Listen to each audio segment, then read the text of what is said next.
Hi, welcome to another Mailbox where I have a look at some of your comments and discuss some of the more interesting ones in a bit more detail. I've got a range of comments this week, including at the end of it, we're going to try and win the Nobel Prize for Physics. Maybe.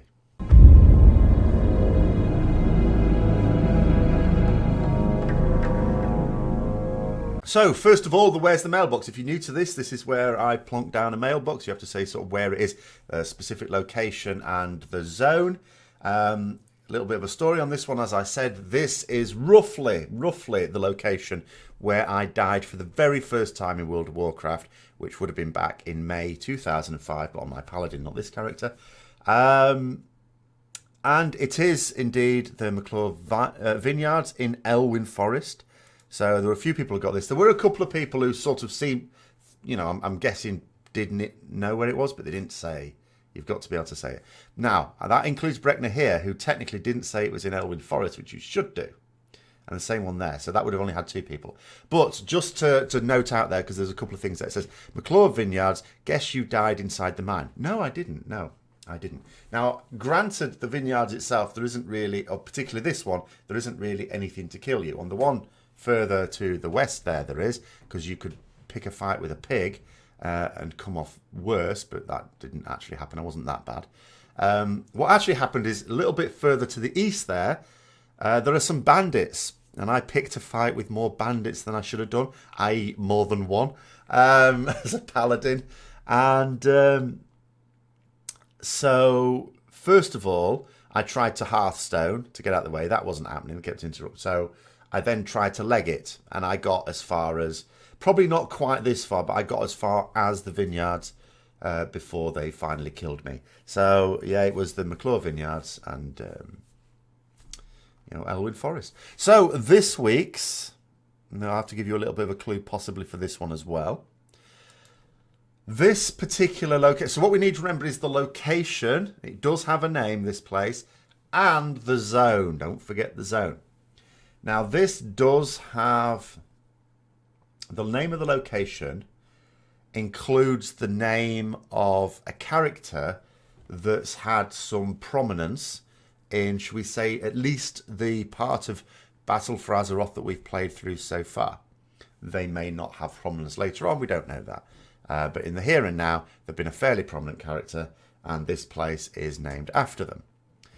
So again, if you know where it is and which zone it is, put both those pieces of information down and we'll take a look next week. So, okay, on to some actual questions. Now, this first one is a statement which I think is brilliant. Now, sometimes you have come up with some really good ideas, including, of course, the new mailbox thing. This one is quite stunning because, first of all, when I read it, I thought, that's a good idea. And then when I thought about it for some more, I thought, that's a brilliant idea. This would actually be really, really good. Because, just before I sort of show it here, we don't really get to do many community-wide things in World of Warcraft. As an MMO, isn't it amazing if we can, as a community, determine something? So the first time that this was done was, of course, the opening of the Gates of Anchorage, which was an amazing spectacle, which ultimately the technology let it down because as soon as the gates opened, it was all terrible. But it was an amazing concept. And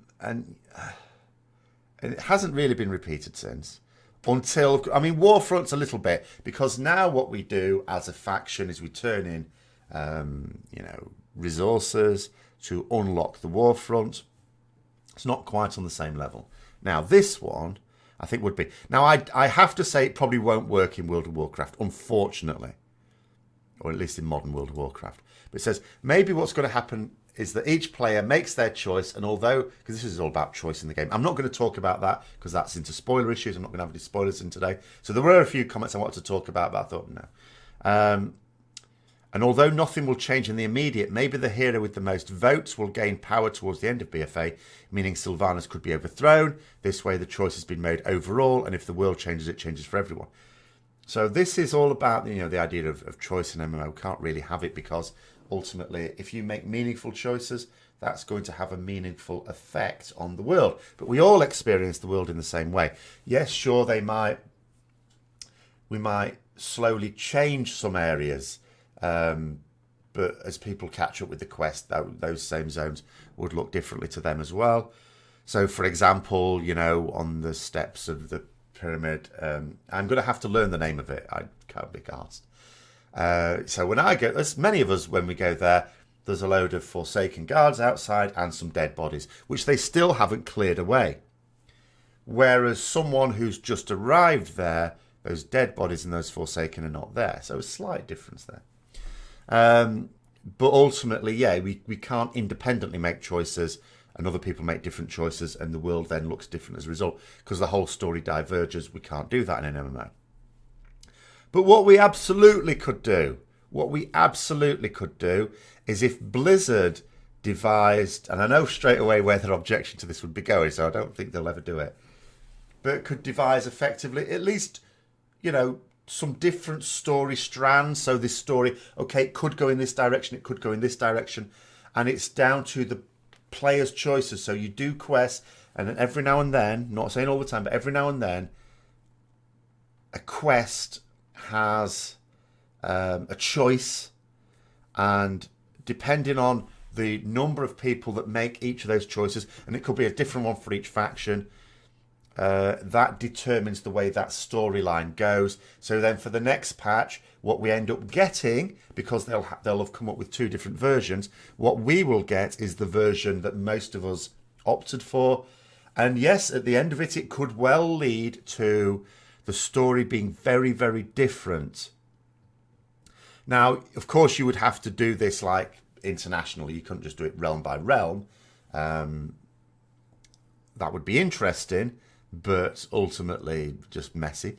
So, but yeah, that idea would be fantastic. Now, I can immediately see what the objections to it would be. But first of all, we'll just go through someone else's objection. But I'm just thinking that would actually mean that people's choices were meaningful. And it would be like, you'd be there at the start of an expansion and be able to think to yourself, nobody knows how this expansion is going to pan out in terms of the storyline. Because even the guys at Blizzard who've written the stories, they don't know. They know what the different versions are at the end of it, but they don't know which version's going to happen.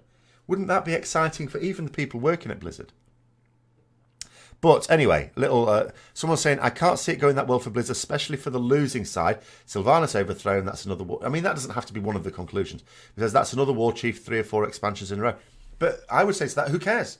If we're determining the story, if we feel that instead of just going along on this ride, a lot of people talking about this, going through it on rails, this walled garden, this theme park experience, if we actually think to ourselves, okay, well, it's still on rails, but at certain points we can diverge, we can change it to a different direction. I think that would be quite engaging. And if it ended up with a different war chief every expansion, who cares? We're the ones who've determined it. It says, Saurfang gets killed or exiled for good. Well, he might as well be. This is not what I signed up for when I joined the Horde. But the Horde, the players in the Horde, say we, I'm obviously a spy within the Horde, are determining all that. Says they've written themselves into a corner on this one. I can't see them getting out without pissing off a significant number of people. Well, actually, I did come up with a solution that I think would please a lot of people. But that's probably what they won't do. Says if we're splitting the Horde faction into two, I don't think we are. How's that going to work from a gameplay perspective? We're not talking about splitting the Horde faction into two. But what we'd be talking about is, as I say, a story that it's like, at the moment, there's a choice. We can make this choice. So that means in 8.1, there'd be like 2 versions of it. This is where you can see Blizzard's objection. So in 8.1, there'd be like 2 versions of it. Only one of them would go ahead. And for each faction, so really, I suppose what you're talking about is 4 versions of it. And then you make a significant choice in 8.1. So then for 8.2, that's gone on to now there's, planning ahead, 8 possibilities, I suppose. And then for 8.3, 16 possibilities, only 2 of which can actually happen. I suppose that's the downside. The other downside is, of course, something that's happened much more recently, which is a very good part of the game, but would probably completely put the mockers on this, which is that they develop these great in-game cinematic events, which are fantastic for 2 reasons. One, they look visually great, but 2, it means you never get the full story, even when you're playing something on the PTR, even when you're data mining stuff. I'll give you a classic example from Legion, where Illidan basically I-beams Zira. And when I was playing it on the PTR, I did that quest line, and then a thing happened. I didn't see the cinematic, and then all of a sudden, Illidan's on his knees and Terralian's over him. It's all looking very messy, and I do the next quest. I don't really know what's happened, because the cinematic links them together, and then it's like, oh, okay, that's what happened. So the cinematics are useful for that purpose as well. It means we don't fully know the story. We can know an awful lot from either looking at data mine stuff or from actually playing the PTR, but we can't know exactly what's happening because we miss out on those key cinematics. And there is no way that they are going to make the 24 cinematics they would need to make, knowing they're only going to use about a quarter of them or something. That several of them would never see the light of day. Obviously, they're not going to go to that time and expense to do that. That would be ridiculous. So it'd almost be better if we didn't have those cinematics. Which would be so, yeah. So from that point of view, it'd probably be a non-starter. But I have to say, I think this is a brilliant idea. I think it's excellent. I can't speak highly enough of that idea. It's amazing. But it could just never happen, unfortunately. Right, okay, on to some other things. So it says, I've been playing since the launch of Classic in 2004 or so. I've taken time off during Kata and WoD, but always came back for the next expansions afterwards. This expansion has been unpleasant since the pre-patch stat squish in the tail end of Legion. I was not on the beta, but it's not like my feedback mattered. Clearly, no one's did. There are a handful of reasons why this is the worst expansion state of the game in history. I don't think it is. It says, but for me, the GCD ruined it all for me. Yeah, the GC. Now, all I would say, it says, unless the GCD is reverted to Legion and proves I'll never come back. Now, for me, I mean, the GCD situation was a particular surprise to me when they announced that in the alpha, because for my money, there were too many things on the GCD. Obviously, like output abilities all need to be on the GCD. It's really utility stuff that doesn't. And they gave various reasons for it, which some people, agreed with. But it was all for PvP purposes. But what I would say is, I don't think it makes it the worst state it's been in. I don't think that's true. But the other thing is, they actually could revert the GCD thing. It's possible. I'm not saying, I don't know of any specific plans to do that. What I do know is that there are going to be major changes to the class design philosophy. The class design philosophy that came with BFA is being torn down. That is why Brian Helinka has been put in place. And one aspect of that class design philosophy is being thrown in the bin. I don't know how long it would take before it all properly filtered through for all specs. I certainly wouldn't expect it for the launch of 8.1. It may not be completed until 8.2. But the GCD one I don't know about. It's one I would hope that they would revisit and think about. But they have parachuted someone in to sort out class design because it's been a complete shambles, quite frankly. So it may be reverted. I just don't know. I don't know about that one. But in terms of worst one, I mean, obviously, so we're talking about a person here who's got a profile of, which there are a lot of people who do this. They'll come in for the start of the expansion, play it for a bit, just like you would a normal game, and then stop because you want to play something else or it doesn't hold your attention for long enough. Now, in a situation like that, of course, was the starting experience that bad? I mean, I suppose it depends on what content you were doing. There were more bugs than there probably were in Legion and even WoD, although WoD still had issues with its garrison, didn't it? Even when it launched. But as much as I've criticised it, I don't think it's been the worst. For me, the worst, ironically, when it launched, was Wrath.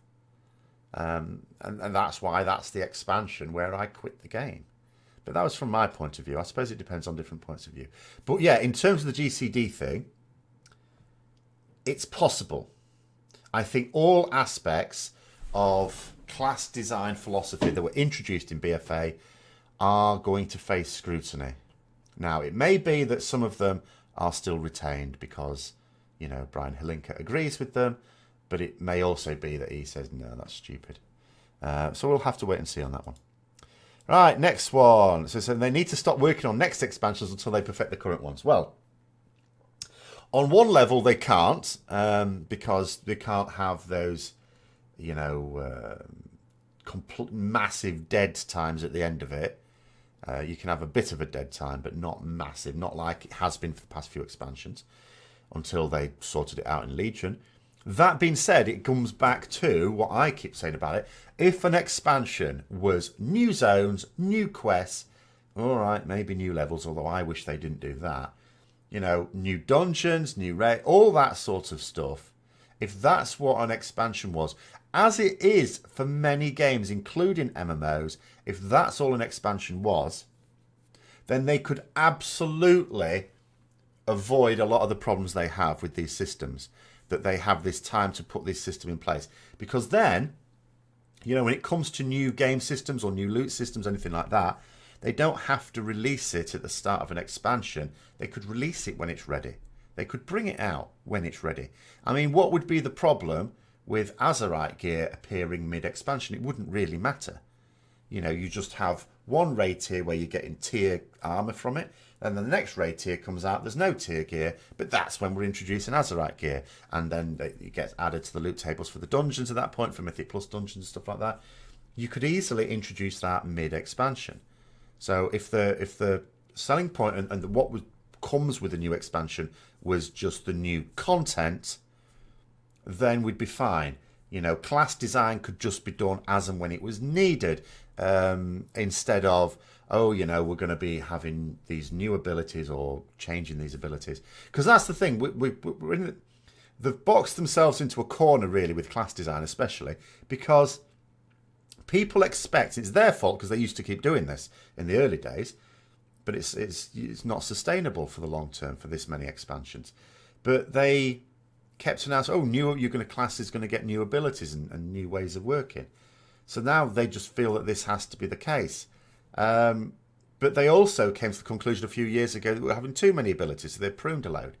So how do you, on the one hand, give us new abilities? Because people ask for it, but on the other hand, without giving us new abilities, well, it's simple. You give us new abilities in some form, as in, artifact traits, things like that, Azerite traits this time round, and then you take them away at the end of the expansion, and then give some of them back in the new system. It's all created this hideous mess, and I just think it just needs to be completely torn down, start again, and with expansions, just say, look, expansions are new zones, new storyline, new raids, dungeons, quests, all that sort of stuff. New content, in other words. That's what the new expansion is. There'll be some, there might be a new race, something like that. Stay away from new classes. Forget about that. Well, I've got bloody too many already. But new, and actual game systems, they just, we're working on them all the time. When they're ready, we'll bring them in at a point where we're ready for them, which might be at the start of an expansion. Just coincidentally, it may be mid-expansion. Doesn't matter. We'll bring it out when it's ready. And then if they did that, then we would have a situation where, a game system doesn't come in until it's right. And that would be way better. I think that would be way better. That's my opinion anyway. Right, on to the next one. It says, the pre-sale of BFA did very well because of allied races. That is a major contributor to the success of BFA sales at launch. Of course, it launched thanks to quotation marks, because of course it wasn't at launch. It was based on, we'd been able to buy it since like January, hadn't we? And it came out in August. Oh, what's that? It says a lot, maybe even most of BFA was sold long before the expansion came out. Of course it was, absolutely. So the initial sales numbers of BFA don't mean anything, as they had nothing to do with BFA itself. No, but that's the case with games in general, isn't it? And I know there's various commentators that, for that reason, argue against people advance ordering games, unless they are absolutely certain that they will definitely be happy with it. So, for example, I knew that I was definitely going to be playing BFA. I mean, at the time, I was still a Mythic Raider when I actually advanced ordered it. And that was, so I was going to be raiding. But even now that I'm not, I'm still perfectly happy with the ad, because I am playing BFA. So it's okay in my case. However, yes, for people who weren't totally sure, it sort of depended on whether BFA was going to suit them or not. People like that shouldn't advance order, because as people have noted, it's a little bit different with an MMO, especially WoW, because it has a subscription thing. But I only say a little bit different. Games in general, I mean, the argument goes that games in general, if they can sell enough units before the game even releases to make that game profitable, then what motivation is there for them to perfect certain things? If there's a little bit of the game that's not quite working out, it's not that good, what's the motivation for them to put in the extra work and just make sure it does work? They won't. They'll release it in a poor state, and then maybe they'll promise to patch it later. But if they've already made enough to make it profitable, especially if they sell so many that makes it very profitable, doesn't really matter then, does it? And although you can argue it's a little bit different, a subscription-based game, because people will just stop subscribing, then you lose those subscriptions. You may have made the money from the expansion sale, but not the subscription. It's still a little bit the same, because it looks very, very much now like we've had a massive drop in subs. But even without that, they knew that there weren't going to be as many people subscribing at any one time anywhere near as had actually bought the copy of the game. They know that, because we've been into this pattern for years now, that a load of people will buy the expansion and a good half of them won't be there 2 months later. They'll have just stopped, because that's what a lot of people do now with games. They expect a game to last a couple of months. An expansion for World of Warcraft costs about the same as a game. You just treat it as a game. I'll play it for a couple of months, then I'll play another game. And that's how it's working. But yeah, I absolutely believe that those pre-sales will have been down to the Allied races. And what will have they learnt from that? All they'll have learnt from that is make sure that when they offer up the advance order for the next expansion, which they will do good and early, because that could be a downside to it. The reason why BFA clearly was not quite ready to launch is because they had to commit themselves to a particular date so that they could sell those advance orders nice and early. Well, have they learned, we weren't quite ready for it, we shouldn't do that next time? No, they'll have learned, no, we made a load of sales from it, we should absolutely do it next time. Make sure next time that there's a suitably large carrot that comes with it that people will want. This time it was Allied races, next time it'll be something else. But yeah, you're right. It will have been to do with Allied races, because there was no other reason for people to be advance ordering it in January. I mean, the mounts, you're right if you like the mounts, but is it really worth getting it that much in advance? It was ultimately so that you could play a Void Elf. Or if you were Horde, that you could have moose antlers. Was that really it? Really? Now that I think about it, I'm not quite sure how it sold that many, when the only decent options were for Alliance, actually, with the Allied races. Maybe some people like moose antlers. Maybe Canadians, I don't know. Right, okay, on to the next one. This was a big one. Okay, I have to go this bit by bit. I have to say I do disagree with certain aspects of this, but let's go through this anyway. It says, number one problem with WoW is that the only people who keep playing are people who either enjoy or are indifferent to things such as Mythic Plus, Titan Forge, and the tiered raid difficulties that made the game bad to begin with. Well, I don't know how you can say Mythic Plus made the game bad. Mythic Plus made the game way, way better. It's the best feature they've added to the game for some years. It makes dungeons viable at all stages of the expansion, which hasn't happened since vanilla. And even in vanilla, I think even when I was doing it as a fairly advanced raider, it was more for enjoyment and to talent scout than because I needed the dungeons. There's no great need for them. There were a couple of times when they did. I mean, obviously the upgrading the dungeon gear made it, suitable again. But Mythic Plus Dungeons now, you all sorts of people will do those at various levels. That's a superb system. Titan Forging is not a good system for players, granted, but it does what Blizzard need it to do. The tiered raid difficulties, again, it suits a lot of players. If you were to remove... I mean, the one I think you could remove is normal. But there'd be loads of people that would say, no, I want normal. There isn't a single one of those difficulties you could remove, and you wouldn't have a huge backlash of people going, no, what you're doing. So you can't... Although you can say you miss certain things that existed before these features were introduced, you can't ever say that any aspect of a game is bad if it's popular. And I mean genuinely popular. I don't mean something that people engage in because they have to.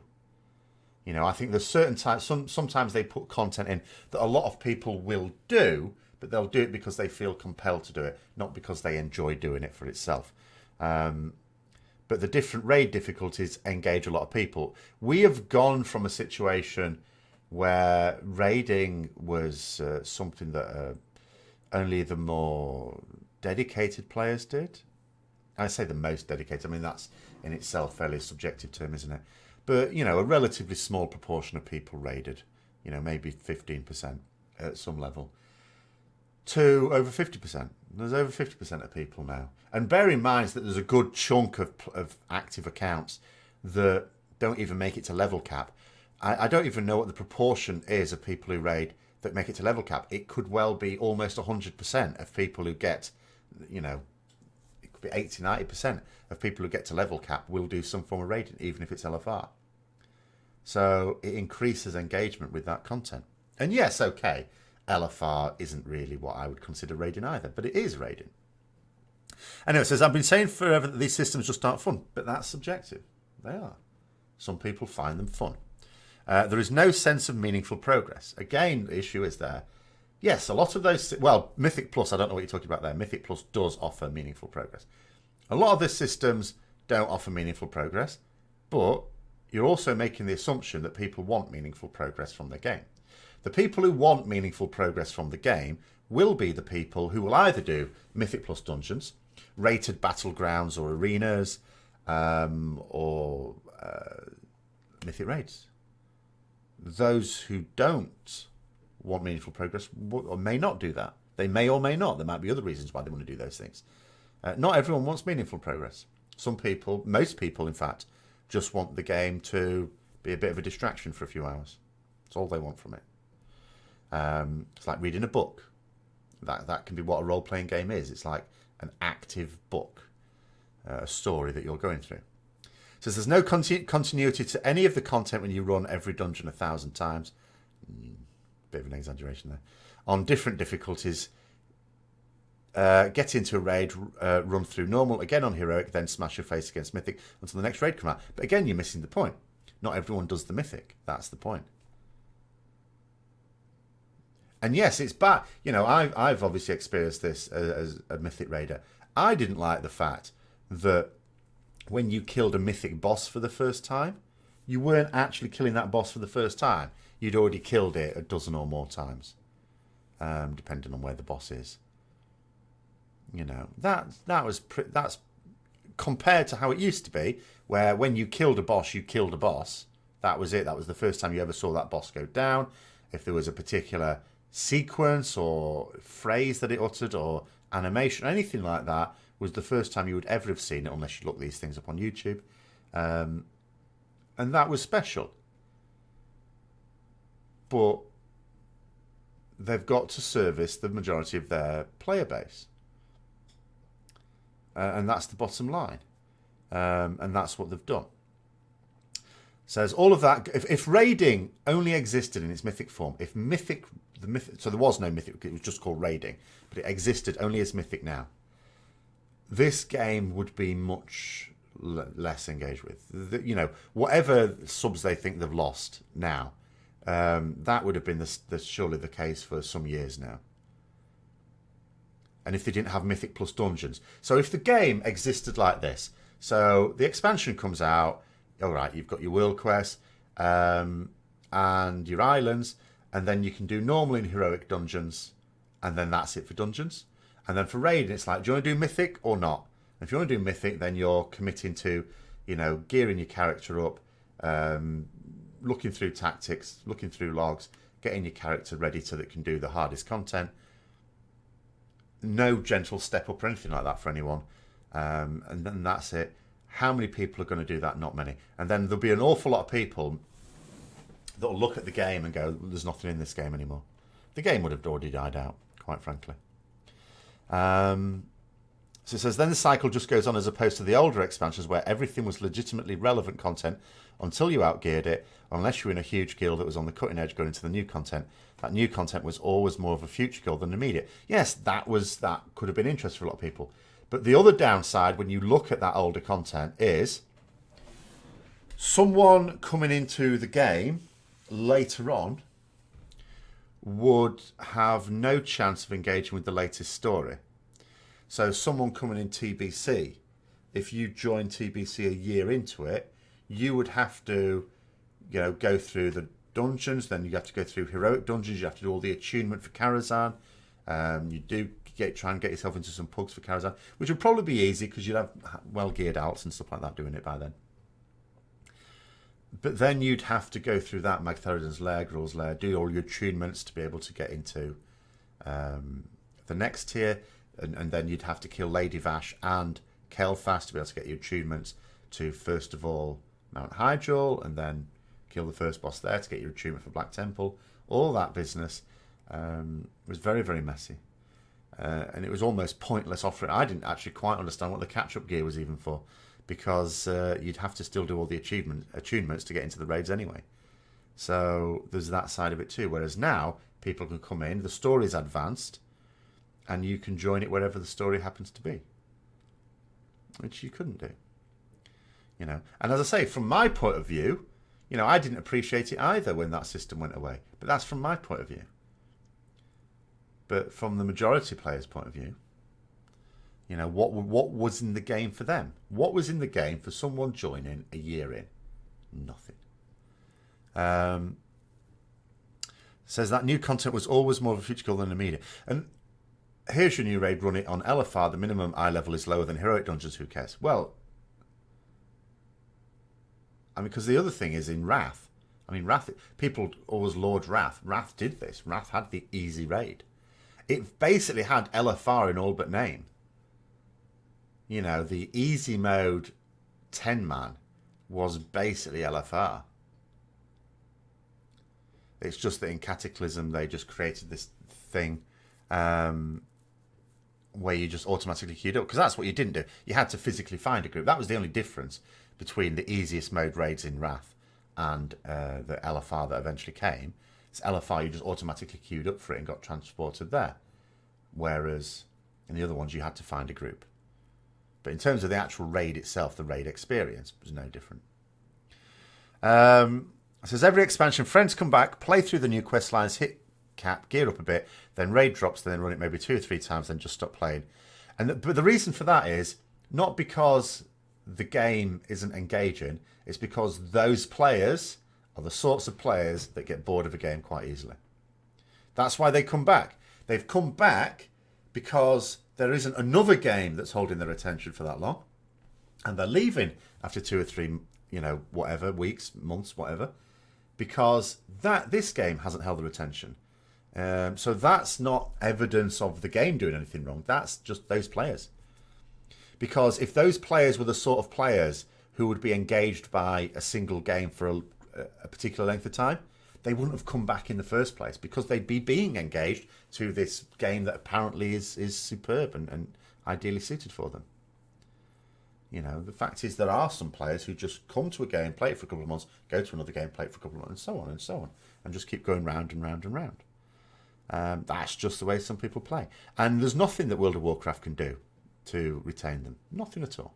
Shouldn't even try. Try and get their money by all means, which is why I say the Dreadwake mount, should have been something that they offered up for a 3-month thing, rather than a 6-month thing, then some people would have paid it just for the mount.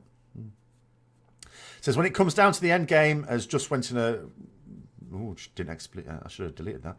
A poor direction. For me and others like me, and there is little to no hope of Blizzard taking the chance of removing these things because they're effectively core feature of the game now. Now, you say others like you, but you haven't really explained who you are. You talk about is if you're a Mythic Raider, there's nothing wrong with raiding. Raiding at the top end has always been superb in every expansion in this game. Apart from right at the start of Wrath, when it was appalling. So appalling, I quit the game. I didn't know it was going to turn into something quite good. But by and large, the raid and the raiding is still good now. At the Mythic level, it's excellent. Yes, okay, you have to complete it on other difficulties, so you're doing those bosses. That's the downside to it. But the actual raiding experience is superb. It says, current players who like gearing up ridiculously fast and farming hacky multi-tiered difficulties for everything would lose their minds. I think a lot of these people would actually like it if these features were dropped. No, they wouldn't. No, they wouldn't. Because they didn't. Blizzard have done things before sometimes where they've tried to go back to a previous thing and people haven't liked it. Again, that's just... the problem with this is it's just an attitude. An awful lot, it's natural, it's human nature to have it, is people can't understand that other people have a different point of view. You've got to accept it. The reason Blizzard have done these things is not because they've wanted to. It's because they've been servicing the people. And the proof is in the pudding. As I say, you've got way, way higher proportion of people now do raid content than used to. You've got way more people doing dungeons than used to. I mean, look what challenge mode was. There was a decent number of people did that because for the competitive side of it. There's way more people now doing Mythic Plus dungeons.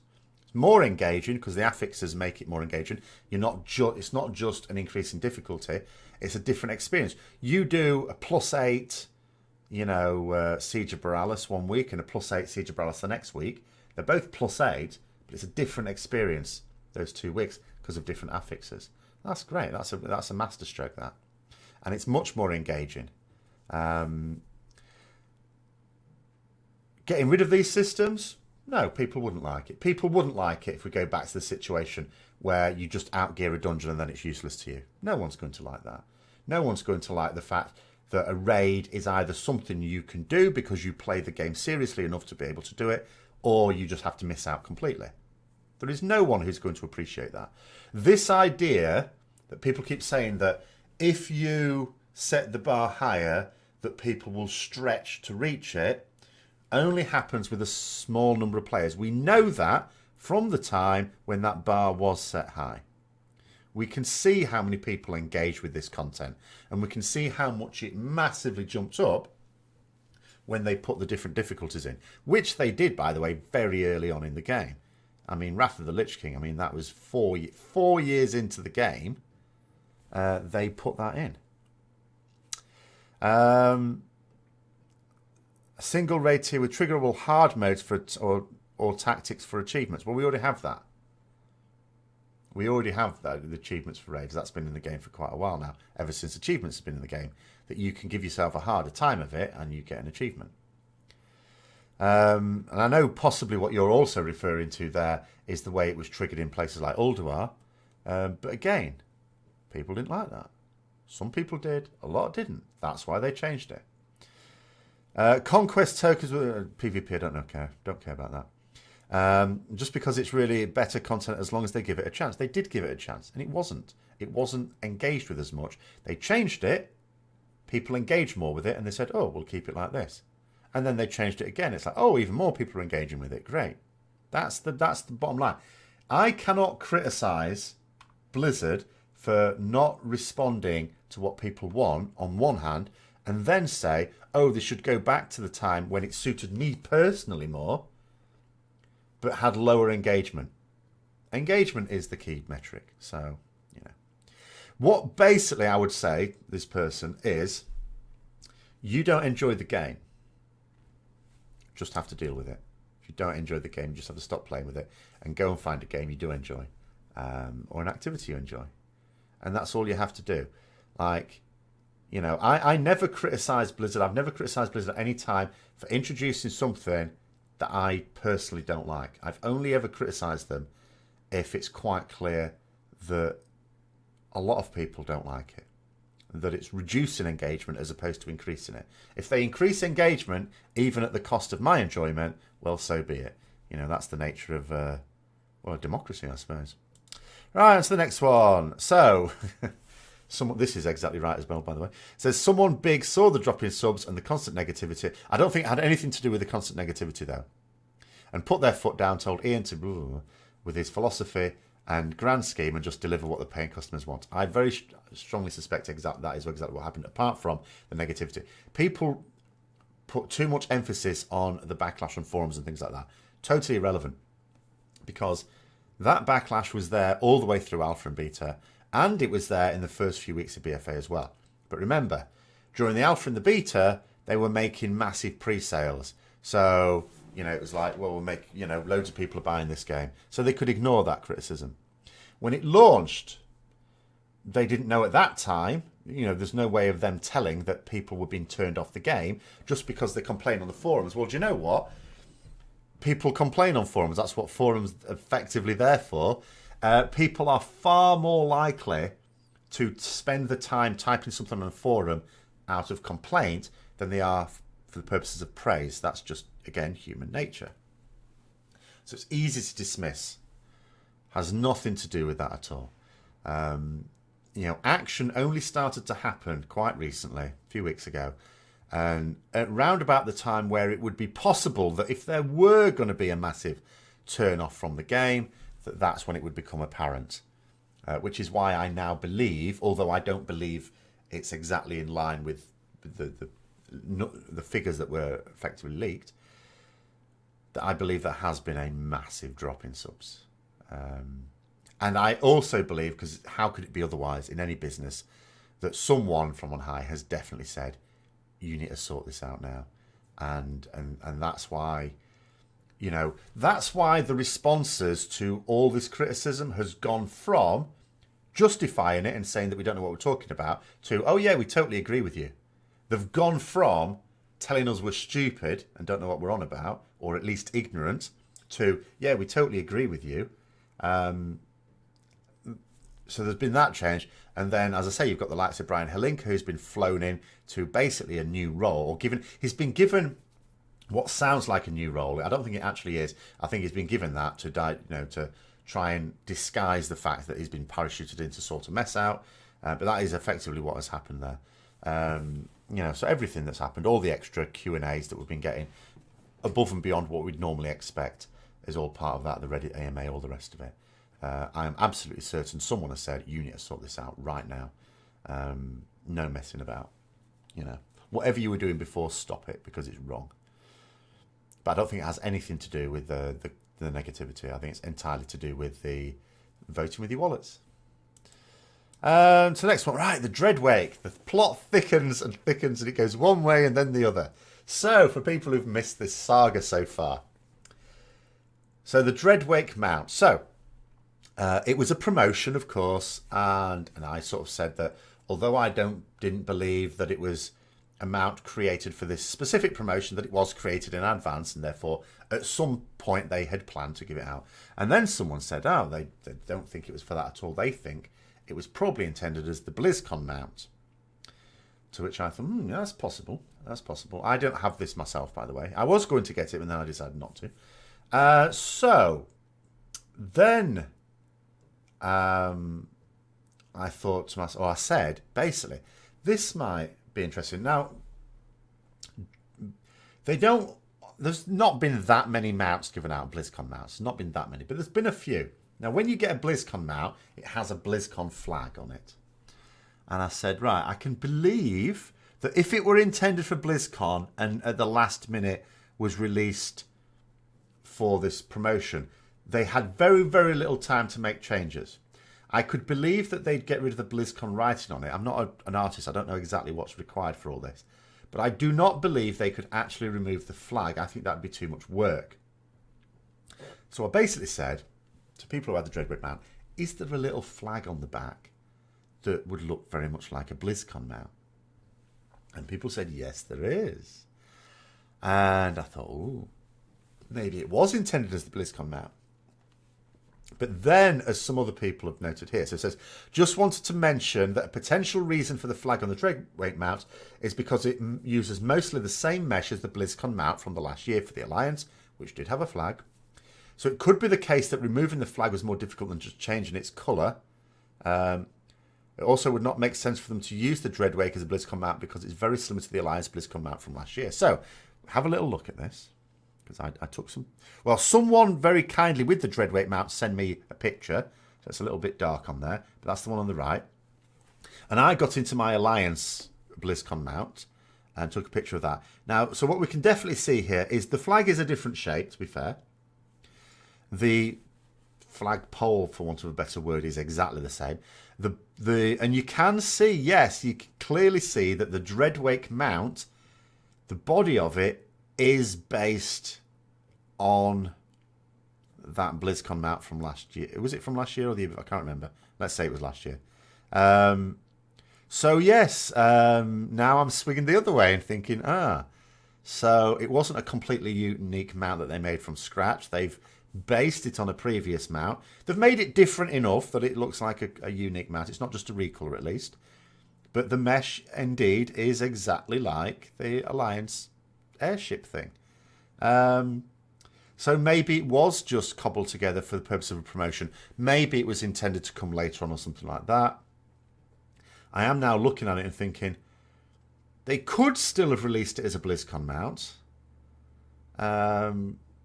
But equally, the fact that it has that flag on it now is no longer compelling evidence that it was intended as it.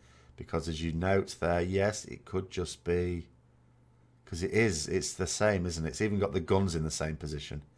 So, yeah. So, I don't know. It's now inconclusive. We've swung one way, then the other, and now it's inconclusive. There we go, never mind. Right, on to the next one. It says, the real problem on raids is all this days is about parse, logs, DPS after all. Don't care about mechanics and utilities. Now, of course, I did a video at one point about the evils of logs for raids. I do have to say, though, when you talk about these days, it's not these days. It has always been like this. It has ever been thus. People have always done this. It is true that people's focus on like the damage meters and the healing meters prevents them playing well because sometimes mechanics require that you don't focus on that number.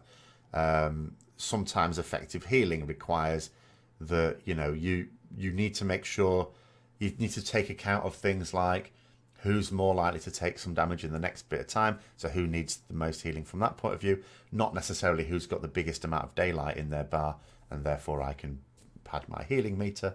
There's all sorts of things like that. And yes, fixations on those meters does detract from playing well. And I think Blizzard use it very cunningly.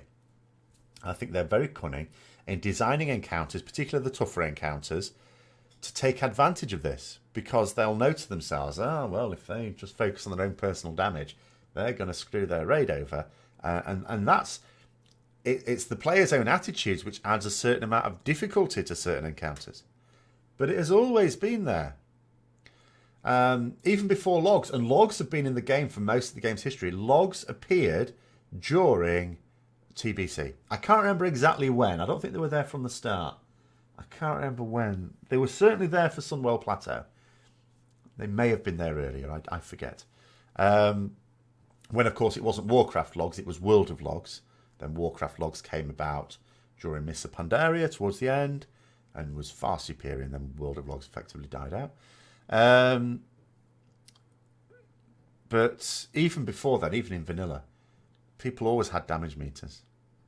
And damage meters are actually even worse. They're worse. Because at least with logs, someone who does want to organise their raid properly, you know, serious raiders and raid leaders more specifically, can check through the logs and see who wasn't doing certain mechanics, things like that. So you get at least that information in a way that damage meters, you know, I mean, they're a little bit more sophisticated than they used to be. So you can read a little bit more into them.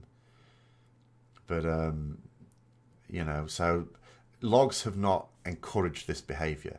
This behaviour was always there. And the only thing you could say about logs is it created like a worldwide ranking system. but it's enough motivation for the sort of players who will go for that just to finish top within their own group, their own raid. So yeah, it was always there. I assure you, right from Molten Core, there were people that would just do that. You know, and you might think in Molten Core there weren't that many mechanics. There were mechanics, and people would just focus on that DPS figure. The biggest problem with it actually was not so much not dealing with mechanics, was generally pulling aggro, pulling threat, because you wanted to deal DPS as soon as possible. Particularly dot class like Warlock, stuff like that. You know, wanting to apply their dots before it had got to the regulation number of sunders, because it's like, well, it's going to... Particularly things like Curse of Agony, where it was going to ramp up, so it's, and put it on to begin with, it's going to tick up slowly, it should be all right. But then as soon as it starts doing its big damage, if you had put it on too early, then you would pull threat and all the rest of it. So that was the bigger issue with it. But it was still there, it was always there. Right.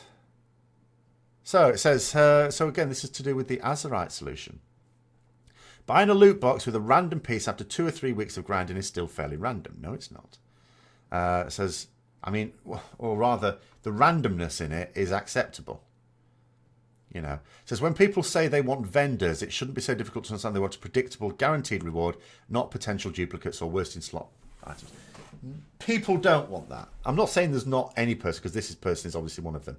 A large number of people do not expect to go, you know, I mean, in theory, you could have the following system. So you kill a boss, you get some currency, right? With a raid boss, dungeon boss, whatever, you get a particular currency. And then when you've got enough of it, you go to the vendor and you buy whatever you want from it. That is bad for 2 reasons. So from the game producer's point of view, it's bad because you'd gear up far too efficiently. They cannot create enough content to quickly enough to last in that situation. So the only way they could do it is make it so that you needed a ridiculous amount of that currency to get the items, in which case you would be gearing up much more slowly. You'd be getting items on a very slow basis. It's also bad from the player's point of view. I mean, talking about role-playing recently as well, because the idea stems from the idea you go into a dungeon or a raid, you know, whatever, you're going into this place of evil, vanquishing this wicked thing, and you find treasure, and some of that treasure may be useful to you, and some of it not, so you sell it for gold. That's how role-playing games work.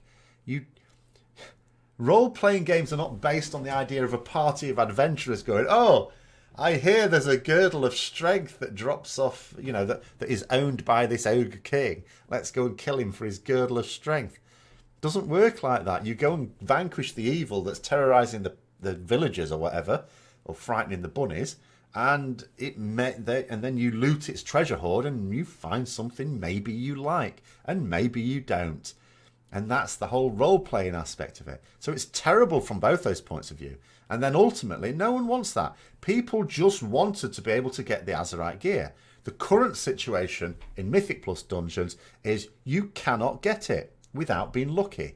It's like legendary. It's almost like, specifically for Mythic Plus dungeons, only for that content, the Azerite gear is like a legendary. At some point you might get it, but someone might get it in the first week, someone might not get it for 3 months. It's like that. Except there was no bad luck protection really for it. As far as I know. Because you still have people right now who've done Mythic Plus dungeons every week and have not got a piece of Azerite gear from their cache. Because that's inevitable. Whereas this way, they would. They'd have a piece of Azerite gear at the appropriate item level. And at least 2 of those slots by now. So, no, people are okay with that. But actually, the system allows you to choose as well. It's just it's got to take longer. Because, again, you can't choose what piece of loot you want every single week. You know, because you've got raiders, for example, who... many of those who cleared Mythic very early on. Maybe they killed Mythic Gahoon in the first couple of weeks. Will still not have their BIS gear now. And I'm not even counting Titan Fortune. The actual pieces they need may not have dropped or be traded to them. So they're still missing some BIS pieces. from what is just a starter raid at the moment, where there's minimal loot table anyway. I say minimal, it's decent enough. But yeah, absolute madness. Madness. Saying they took insane amounts of RNG to crazy amounts of RNG and calling it improvement might be technically true, but substantially misses the point. Now, I think you're missing the point here because, again, you're not understanding RNG. Because you're talking about amounts of RNG as if there's just a type of RNG. There isn't. I've said this before, I'm not going to go over it again. There's different types of RNG. One type of RNG people are happy with. It actually works, it improves the game. And then a different type of RNG, which really didn't exist before Legion, isn't good. And that's what needs removing. And by doing that, they've done that. They've changed it to a system which lots of people would be delighted with. Loads of people. But yeah, people are not calling. There's never been in this game a significant number of people calling for, I just want to get a thing off a boss and turn it into a vendor and buy whatever I want. Tailor my own gear. No. Okay, vanilla content. Will you be doing vanilla content on the channel? Oh, inevitably. But again, from my point of view, I'm not a person that's going to go, oh yeah, vanilla's loads better than the current retail version of the game. I don't believe it is. But there are things I miss. There are, things to get nostalgic about. It was my first version of the game. And it was my first MMO. So there are a lot of things that I'm bound to be doing as we lead into it. I will hopefully be able to, have a go on it with the virtual BlizzCon ticket as well at a reasonable time. I may not be able to stream it live because of the uncertainty over when and for how long I'll be able to play it. But I will certainly do something on it. And even something in the meantime. Because obviously now that it's becoming more imminent, although the fact that the demo is super, super restrictive sort of suggests that it's probably not ready for release anytime soon. But they ought to say something definite about it for BlizzCon. Then it has got me thinking about some of the things I most miss from it. So there's inevitably going to be some videos on that, I suppose, as well. Yes. Right. A couple of comments from the same person that you had to be very careful you didn't roll into idiot territory. So, a little explanation here. I get a few comments like this. It says, although this comment makes zero sense. It says, PvP is actually in a great state at the moment. I don't know why you're defending Blizz. Hang on a minute. How does that... I don't understand that sentence. PvP is actually in a great state at the moment. I don't know why you're defending Blizz. If you don't know why I'm defending Blizzard, wouldn't that be you saying that PvP is in a poor state? So it's like, have you even tried PvP recently? So you get this all the time. So basically, what have you got for PvP? You've got Battlegrounds, you've got Rated Battlegrounds, you've got Arenas, and you've got the so-called War Mode, the World PvP. That's it. That's your PvP in this game. Yes, I've tried all of them, and I don't like them. Because this is what I like from PvP. I like massive area with objectives, fortresses, sieges. I like the fact that you can join a large group and lay siege to a fortress, or defend a fortress that's in your possession.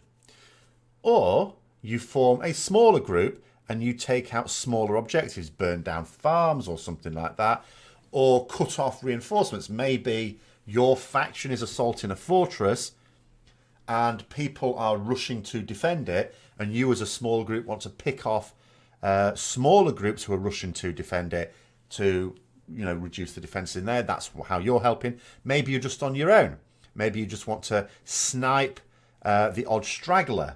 Or maybe you want to provide information. You're hiding on a hillock somewhere and you're giving information about effectively troop movements. Oh, there's a large group of players heading towards this place here. You can say that to the rest of your faction. Then maybe a larger group can go and sort that out.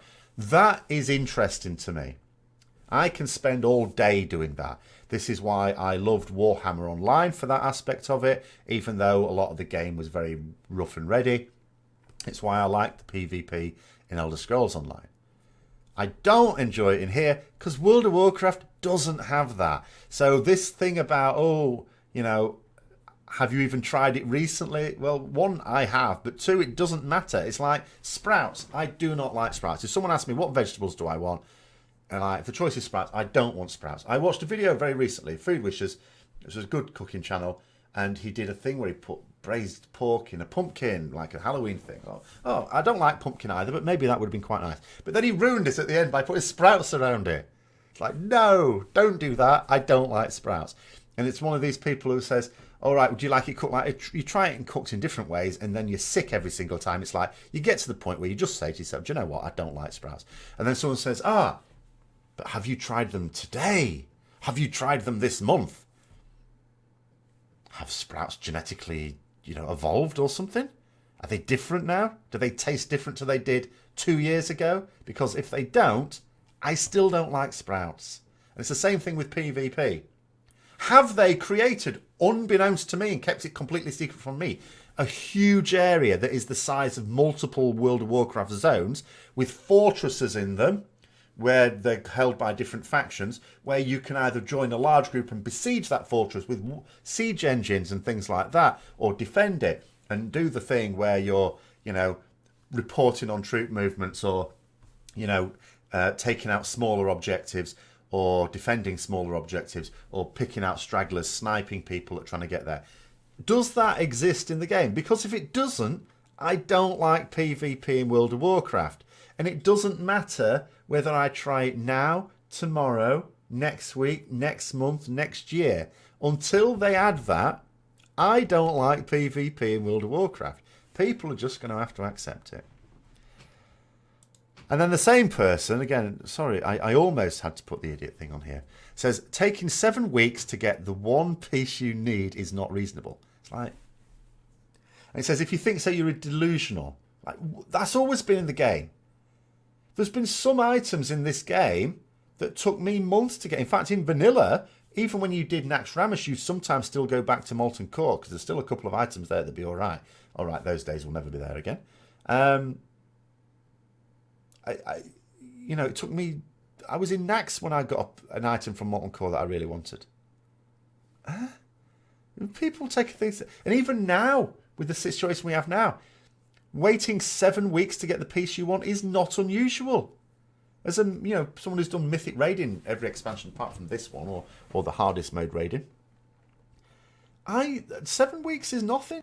Obviously, you hope to get certain items before that. And also suggesting that it's going to take 7 weeks to get the one piece of loot. It says no one wants to play a game where all you do is grind for over a month for one piece of loot. But you don't.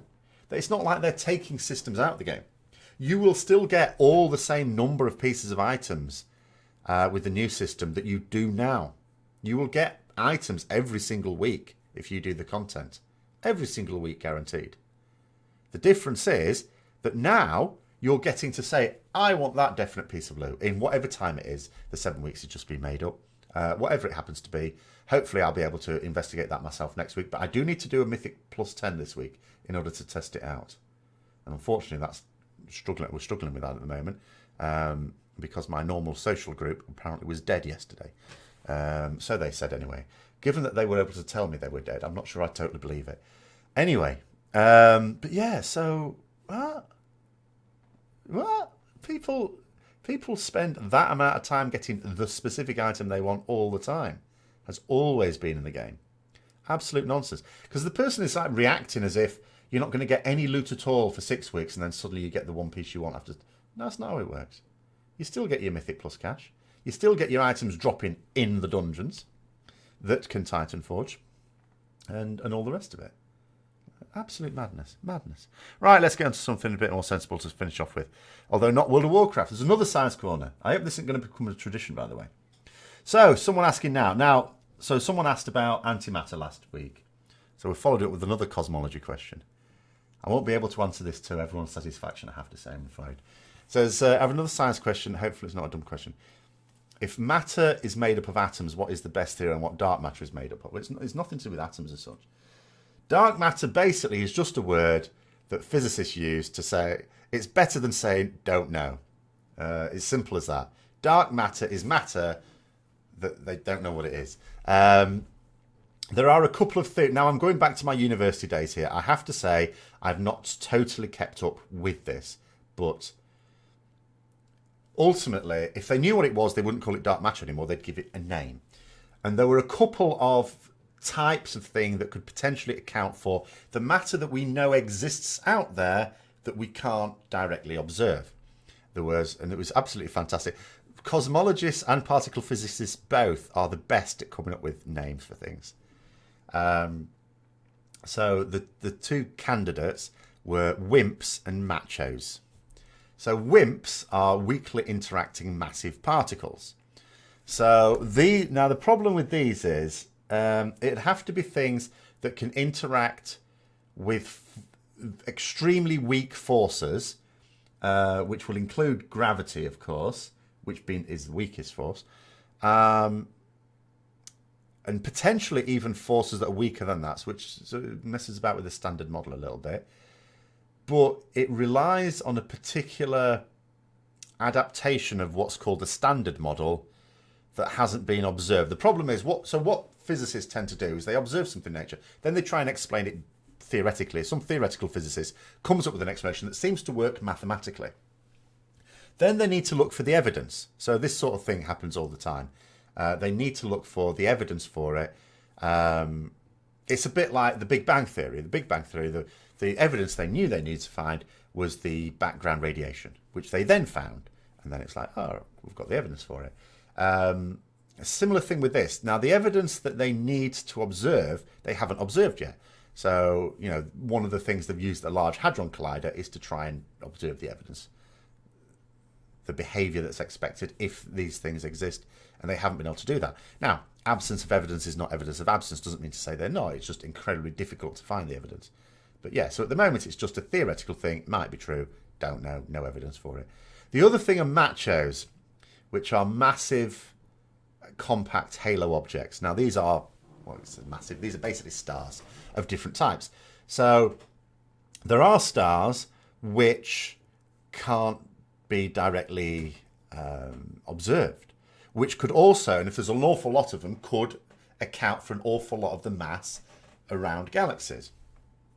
Now, black holes would be an obvious one, because to use a phrase from Red Dwarf, the thing about black holes is that they're black, and the thing about space, the basic colour of space is that it's black. It's quite difficult to see them. Obviously, you can infer certain things. So if it has a companion star, that'll tend to draw material off it, give out a load of X-rays. Okay. Other little things you can do as well, but directly observing them quite difficult. But then there's other things as well. So very faint, like, we're going back to red dwarfs, or faint stars that are a hell of a distance away that we can't directly observe could account for it as well. Could even include white dwarfs, which are very luminous, but also very small. I suppose in theory, it could even include the theoretical objects called brown or black dwarfs, which would be the very end of a normal main sequence star's life. But the thing is that the universe is not yet old enough for those things to have formed. So it's not going to be those. But it could be neutron stars as well, potentially. Basically stars where we can't really detect their radiation because there's so little coming off it, would be a possibility for that. So, but it's very, very high level. In fact, I work with someone at the moment who's got a PhD in particle physics. He would be able to answer it. He would certainly have kept up with it more so than I have. Apart from anything else, he's been at university more recently than I have, and he's done a PhD. But ultimately, that's it. The word dark is just used to mean by physicists don't know. So dark energy, it's like, yeah, we know it's there, we just don't know what it is. So dark matter is, we know there's matter there, but we can't observe it, and because we can't observe it, we can't say what it's caused by. That's ultimately what it means. So anyway, that is the Science Corner for this week, and that is the Mailbox for this week. Hope you've enjoyed it. If you have, then don't forget to click the like button, subscribe for further content. Join us on the Azeroth Review on Tuesday if you want to discuss things live. That's 7 PM UK time. And until next time, I'll see you later.